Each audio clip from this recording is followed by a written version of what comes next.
বিসমিল্লাহির রহমানির রহিম।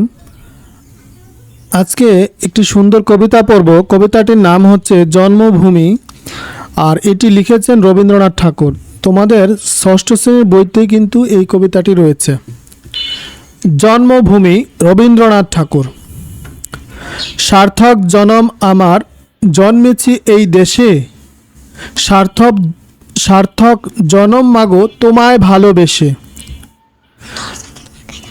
জানি নে তোর ধনরতনে আছে কিনা রানীর মতন, শুধু জানি আমার অঙ্গ জুড়ায় তোমার ছায়া এসে। কোন বনেতে জানি নে ফুল গন্ধে এমন করে আকুল, কোন গগনে উঠে রে চাঁদ এমন হাসি হেসে। আখি মেলে তোমার প্রথম আলোয় আমার চোখ জোড়ালো, ওই আলোতে নয়ন রেখে মুদব নয়ন শেষে। তো কবিতাটি আমি আবারও পড়ছি। জন্মভূমি লিখেছেন রবীন্দ্রনাথ ঠাকুর। সার্থক জনম আমার, জন্মেছি এই দেশে। সার্থক জনম মাগো তোমায় ভালোবেসে।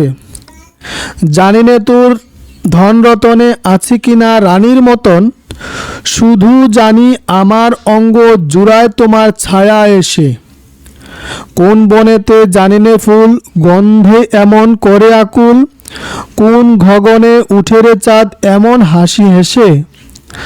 আখি মেলে তোমার প্রথম আলোয় আমার চোখ জোড়ালো, ওই আলোতে নয়ন রেখে মুদব নয়ন শেষে।